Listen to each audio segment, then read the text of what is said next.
Bom dia, pessoal. Agradeço pela apresentação. Não é a minha primeira apresentação do evento, mas a primeira dessa manhã. Agradeço a todos por estarem aqui tão cedo.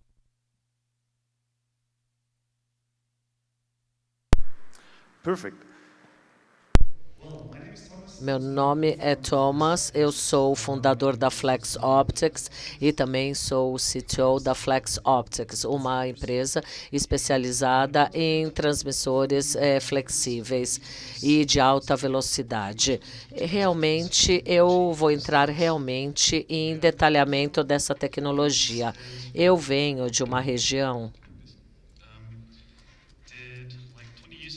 em que 20 anos atrás, em que eu comecei a trabalhar em redes, isso era uma commodity. E hoje em dia há uma certa complexidade em relação a isso, mas em comparação às redes de hoje, que são redes menos complexas. 1 gigabits há 20 anos atrás representava uma tecnologia de ponta. Em comparação a onde estamos hoje, uma commodity seria 100 gigabits e 400 gigabits seria a de ponta, que na verdade acabou de surgir. Então, assim, durante a minha apresentação, eu tenho 2 tipos de transceivers. Um deles, com os quais estão muito familiarizados, é esse de 10 GB e o segundo é o de 400, que é um PDD. Eu não quero falar sobre o 10G, né? Não dá mais para falar sobre isto, mas os de 400 e o que temos dentro desses transmissores, temos os transmissores e os receptores nessas 2 caixinhas que estão vendo e também o processador de sinal digital, o DSP. Daí, o DSP ele tem uma função que decide a modulação, que é um componente chave para o DSP. Que não é apenas essa a tarefa do DSP, que é cuidar da correção de erros. Além disso, eu vou falar sobre a transmissão, os receptores e também a correção do DSP. Vamos começar com o transmissor, então. Na montagem ótica, esse transmissor vem nessa caixa bacana e dourada, que é o transmissor de montagem, submontagem, na verdade, é o transmissor óptico. À esquerda, vocês estão vendo um conector elétrico que conecta uma parte à outra parte do PCB e também alimenta o DSP ou o switch diretamente, dependendo da configuração. Nós temos o sinal de alta velocidade, primeiramente é necessário converter esse sinal. Daí nós usamos os diodos de laser, estamos falando também dos 400 gigabits, que também pode ser aplicada essa mesma tecnologia para a transmissão de fibras ópticas de modo único. Precisamos de vários lasers. Cada um desses lasers, eles carregam 12 gigabytes e eles acabam chegando ali em 450 mais ou menos. Esses lasers, o que eles fazem? Eles convertem o sinal elétrico para um sinal óptico.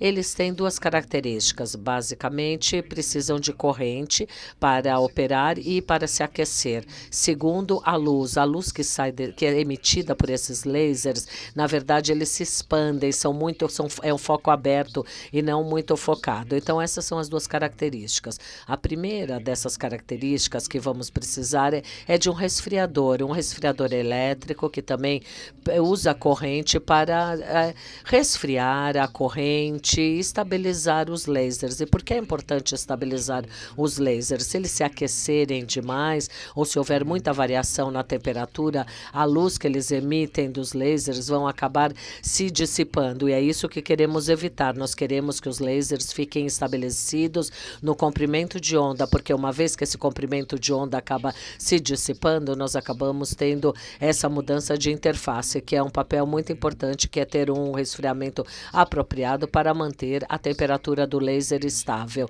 E a segunda, como podem imaginar, se você tem uma luz sem focos e você precisar de um foco, é necessário de lentes óticas, como uma pessoa que usa óculos de grau. Quando você tira os óculos, você não consegue ver bem. E ao colocar os óculos, daí a visualização fica muito melhor, uma vez que há foco, certo?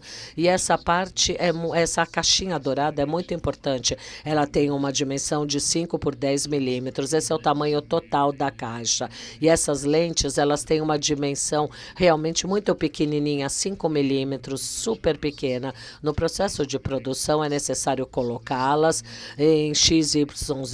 Então, essa é uma micromecânica de 50 nanômetros, e no segundo passo é necessário fixá-las para que continue ali pelos próximos anos e décadas de operação. Isso é tipicamente feito com a inclusão de uma cola UV, e essa cola também precisa apresentar algumas características específicas para não mudar a sua consistência, tampouco o seu comportamento. É necessário manter as lentes neste local, por isso que usamos essa cola para que as lentes fiquem posicionadas durante toda a vida útil do transmissor.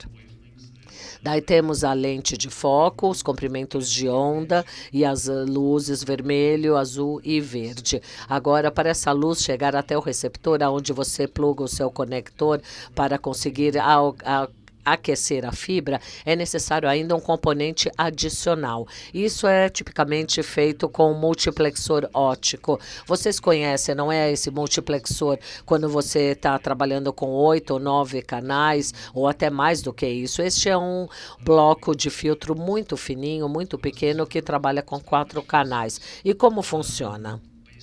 Com base naquilo que sabemos do espelho, nós temos esses pontos aqui nessa extremidade e a luz que reflete num ângulo, e com isso nós temos esses 6 eixos que vão passando por este ponto. E essa luz, ela é disseminada em 4 cores, que é combinada dentro desse bloco de filtro, e o sinal ele fica batendo para frente e para trás, sempre aí nessa ponta do bloco do filtro. Agora estamos aí no bloco do filtro, que está saindo por parte do receptor, a partir da fibra, e é necessário aquecer o receptor. O receptor parece muito semelhante ao outro, só que agora a caixa é cinza e não mais dourada, mas a cor da caixa não tem problema. Nós temos um comprimento de onda que está dentro aqui dessa caixinha cinza, e o que precisa ser feito agora é exatamente o oposto. Precisamos do demultiplexor e fazemos esse zigue-zague, basicamente, que é a especialidade aqui. No final do bloco do filtro, em cada uma das sessões, nós temos um filtro, e esse filtro ele funciona como se fosse os óculos. Ele funciona que alguma determinado comprimento de onda passe, mas não toda a onda. Então, o verde quer dizer que passou, e as outras cores, elas refletem de trás para frente, elas vão balançando, variando, até que alcance aquele filtro adequado que vai liberar aquele bloco de filtro. Agora nós temos 4 comprimentos de onda separados, cada uma delas com seu comprimento, que alcançam que aquecem a onda. Precisamos novamente de uma luz focal, e temos o diodo de PIN, que é uma conversão óptica elétrica, e agora nós temos o sinal elétrico que sai a partir desses diodos de PIN. Esse sinal elétrico, ele apresenta algumas características: baixíssima amplitude. Então, o pós-processo em sistemas como DSP ou em switches não consegue lidar com tudo isso, porque a resistência é muito baixa, a amplitude também é baixíssima. Então, como em casa, quando você está ouvindo música, de repente, e está muito quieto, tudo muito calmo, e você quer aumentar um pouco o som, você precisa de um amplificador, né, para dar aquela bombada no som. A mesma coisa acontece aqui. Este é um componente eletrônico, ele tem o sinal elétrico, é necessário uma corrente, mais uma vez, que vai bombar o sinal de saída para o pós-processo, para que o sistema possa trabalhar e lidar com esse sinal. É necessário, talvez vocês já tenham se deparado com essa situação em que vocês instalam uns 6 ou 7 quilômetros de link com um transmissor, e isso funciona. Mas se vocês fizerem esse mesmo experimento no laboratório e conectarem esse tipo de transmissores para esse longo alcance, de ponta a ponta, buscando uma atenuação, talvez tenham se identificado um comportamento como o link está saindo, ele fica por 5 segundos, depois ele cai e depois ele nunca volta novamente. Então, basicamente, o que eles fizeram, o que as pessoas acham, é que eles queimaram ou quebraram o receptor ou o diodo, mas na verdade você não quebrou o diodo está vivo, mas o que você fez foi queimar o amplificador, porque o amplificador, ele usou muita corrente de entrada e acabou amplificando excessivamente o sinal e basicamente acabou se autodestruindo devido ao fato de que o sinal de entrada era muito alto. Você pode reparar isso se você mudar o amplificador, mas para isso é necessário, na verdade, uma mão muito precisa, não pode tremer porque o componente é super pequeno. Produção dessas peças, especialmente no campo da transmissão óptica. Há uma série de coisas que temos que falar e, com certeza, essa palestra seria muito longa se fosse cobrir todos os pontos, mas vou levantar aqui os mais importantes, que têm a ver com o tempo. Aqui, no diagrama, no eixo X, nós temos as 3 gerações de transmissores de 10, 100 e 400G. E no eixo Y, nós temos o tempo em minutos. Temos 3 gráficos. Em azul, nós temos o tempo de montagem. A linha verde é o tempo de teste. E a linha laranja é a combinação de ambos. Olhando, então, ao transmissor de 10 GB, nós estamos falando mais ou menos de 8 minutos de produção e também de teste para que haja uma normalização. Isso é feito em lotes, mas no total 8 minutos. Agora, olhando aqui nesse caminho, chegando até 400 gigabits, nós temos em torno de 25 minutos de montagem de todas as partes, de todas as peças. Mas existe uma complexidade, é claro, na montagem desses componentes. Por isso é que faz sentido que isso leve mais tempo do que os 10 gigas, certo? Mas o ponto interessante é esse aumento aqui no tempo de teste. O teste ele tem um aumento significativo de 90 minutos de um transmissor para o teste ser concluído. E a combinação é de em torno de 120, 150 minutos, o que é algo muito importante, já que o teste, ou se você quiser economizar com o transmissor, é melhor não ter muito tempo, não economizar na montagem, mas sim com o teste, porque há muita margem para se economizar, porque tempo é dinheiro e se você corta o tempo, você acaba economizando o dinheiro, já que esse teste de equipamento é muito caro e se você ocupar muito tempo, isso vai acabar gerando custos no final do dia. E há 2 formas de otimizar isso. Há uma boa forma de otimizar isso quando você realiza um teste automatizado e é um teste ruim quando você quer se livrar destes casos. Em ambas as circunstâncias, você consegue cortar o tempo, mas isso vai acabar resultando em manter a mesma qualidade quando você faz isso de maneira mais automatizada, ou se você diminui os casos de testes ou os reduz, e daí isso vai acabar diminuindo a qualidade e levando a falhas no final das contas. Um exemplo para que vocês tenham uma ideia dos casos de teste. Aqui um exemplo com temperaturas. À esquerda, nós temos o nosso artificial com 0 graus centígrados e à direita 70 graus centígrados. Um teste dele seria pegar a temperatura apenas como ponto de base. Nós temos uma refrigeração, levamos a 0 graus e daí a gente mede a performance. E daí a gente vai espera até que o laser se estabilize novamente. Daí a gente checa, a gente dá um reboost novamente até 70 graus, aumentamos a temperatura, medimos novamente, esperamos até que haja a estabilização.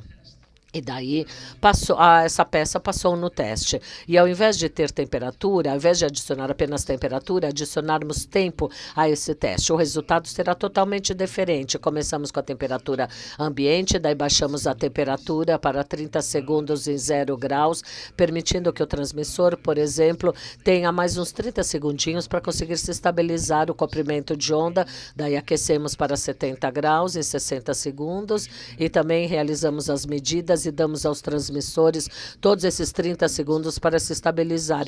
E é muito provável que no primeiro caso de teste, aquele par que passou talvez falhe agora, porque levou muito tempo para que se estabilizasse. E aqui dá para ver a diferença quando adicionamos mais variáveis ao teste. Dessa forma, você acaba tendo informações desconectadas, mas a qualidade pode ser melhor, já que vamos ter um produto mais confiável no final das contas.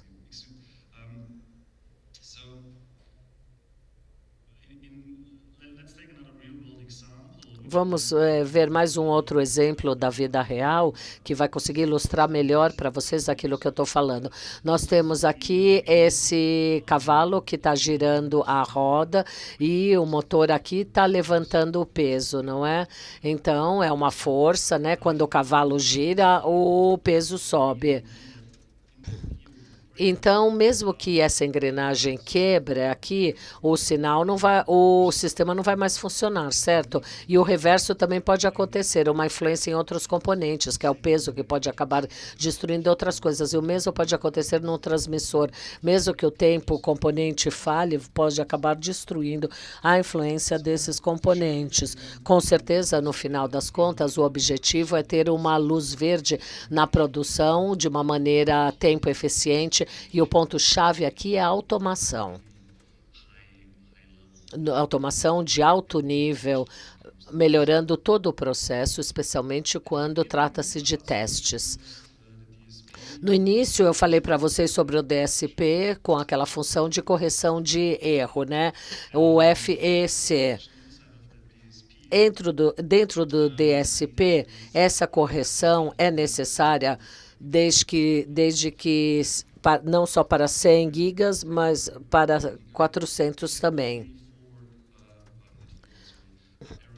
Nós temos uma detecção de erro quando nós olhamos no frame da internet, que no final do frame nós temos aquela redundância de ciclo de 4 bytes. Isso é feito para checar a redundância no frame. Mas isso não é mais suficiente para 410 gigas. Ao invés de ter apenas a detecção, precisamos de detecção e correção. E como isso funciona? Tipicamente, a área de correção default começa no painel de controle, no switch, começa com link de 100 gigabits e o fato é que há uma encodificação e depois o transmissor ele leva isso através da linha e daí ele entrega para o switch, e daí há uma decodificação que é feita e o erro é corrigido. Um exemplo de mundo real aqui com um caminhão carregando um certo peso. O meu caminhão, na verdade, aqui é o codificador. E a carga, digamos, seria um frame de 1.500 bytes. E há aí concreto, tijolos aí em cima. Uma vez que o caminhão chega na estrada, daí a carga ela está caindo, porque está bem pesada. E no terceiro passo, o acelerador é o decodificador e ele coloca todos os azulejos de volta na ordem em que ele deve ser entregue através do processo do pós-processo. Agora dá para vocês imaginarem que esse acelerador leva um tempinho, né, para conseguir selecionar todos os azulejos, e o mesmo se aplica à correção adiantada, o forward correction. E quando temos uma detecção que tem um delay de 9 nanosegundos e num link de 90, isso não é um problema, porque nessa aplicação não há necessidade do FEC. Mas, de maneira geral, quando você tem o FEC, que é o FEC, lembre-se que haverá um retardo no seu link. Qual potente o FEC é? É interessante ver, quando nós pegamos esses 500 mil bytes, isso é em torno de 1.000 bytes. Quando essa carga é igualmente distribuída através do frame, a gente pode ter uma correção de 300 bytes. E quando eles são colocados agrupados num determinado spot, a performance, o desempenho realmente cai para 33 bytes. Agora vocês podem ter uma ideia aproximada da potência disso, do poder. 400 400 gigas. O cenário é um pouquinho diferente, fica ainda um pouquinho mais complexo.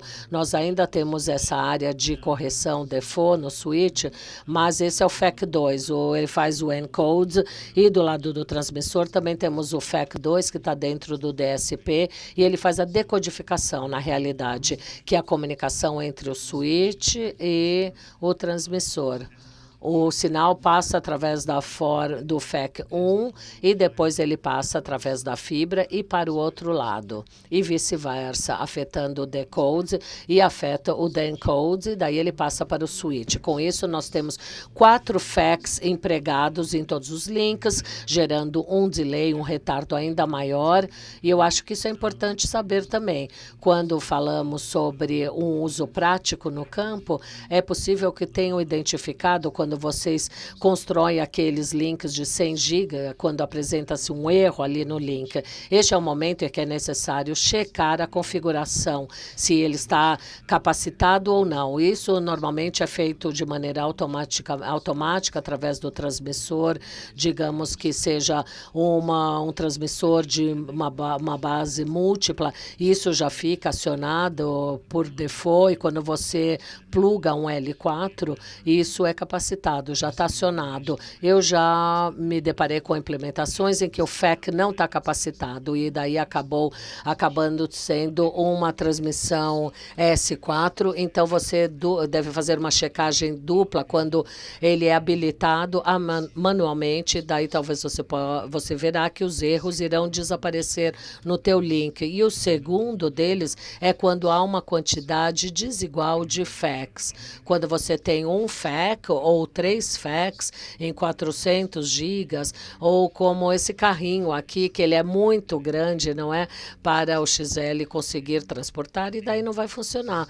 Eu acho que isso é muito importante saber, e é necessário revisar os FACs quando o link não aparece. Dá para imaginar que você tem 4 FACs para 400 gigas, é necessário saber qual está habilitado e qual não está, se é a série 2, 3 ou 4.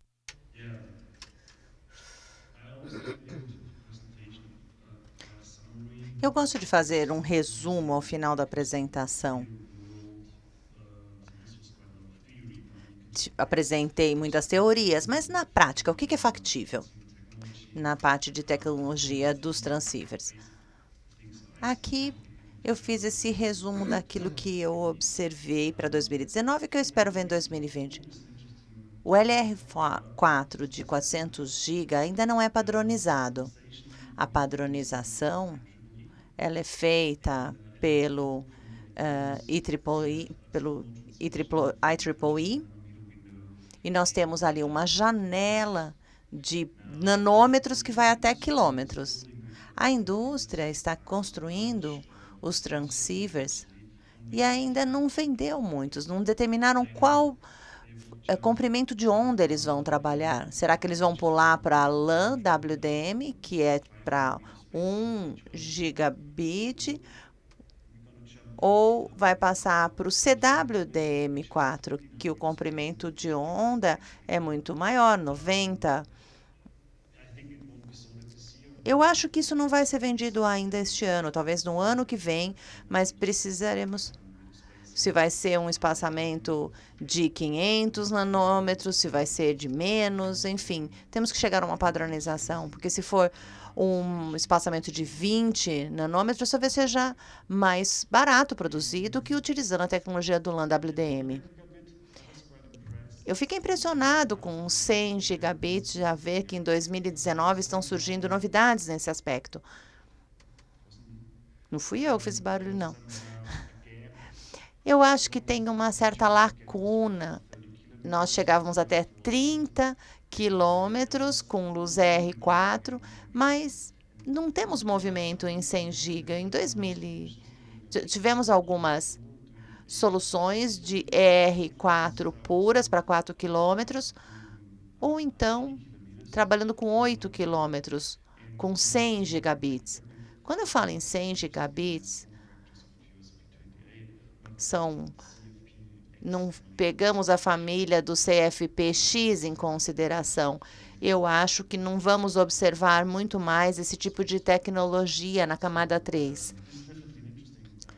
É uma tecnologia interessante, estamos testando ainda, o desempenho parece muito bom. E também funciona nessa janela de 30 nanômetros. E a terceira opção seria mais uma opção pessoal minha, uma preferência pessoal, que é a internet de 50 GB. Por quê? Vem das implementações do 5G. Serão necessários para fazer as conexões com ampla banda. 100 GB vai depender muito do projeto para ver como é que a rede vai ser montada para ver se há capacidade. Mas não precisamos dos 100 GB para isso, não é tão necessário. Comparando custos, um transceiver de 50 GB é muito mais barato de produzir e ele dá conta. Então, como operador de 5G, você tem que, às vezes, tem centenas de polos e você precisa levar esse fator econômico em consideração, porque você não vai comprar um, vai comprar milhares, talvez. O que eu vejo também com 50 GB são os switches que vocês têm. O ASIC, por exemplo, ele consegue trabalhar com a internet com 50 GB. Já pensando nos switches de 400 GB, eles podem trabalhar com 200, 100, 50, 40, tudo no mesmo ASIC, é muito mais poderoso. Tudo vai depender como que o sistema operacional vai ser implementado, como é que ele aciona o ASIC, vai depender da tecnologia. Mas eu acho que talvez esse de 50 GB fosse interessante, mas claro que ele depende dos outros componentes que vão trabalhar com ele. E, finalmente, no ambiente de single LAN, nós temos 40 GB sem amplificação de distância, ou então 25 GB também, somente um comprimento de onda, sem necessidade de amplificação. E agora, ao final da minha apresentação, eu gostaria de dizer que nós ainda temos muita liberdade, podemos trabalhar com Flexbox, e agora, com os novos giga, nós podemos trabalhar com uma nova faixa, podemos mudar as configurações com Flexbox. Temos agora também o DSP, além das tecnologias com as quais já estamos familiarizados. Muito obrigado. Só queria fazer um comentário. Olha, os brinquedinhos que apareceram nas fotos eram dos meus filhos, tá bom? Obrigada, agora estou aberto à pergunta. Alguma pergunta para o Thomas? Obrigado, Thomas.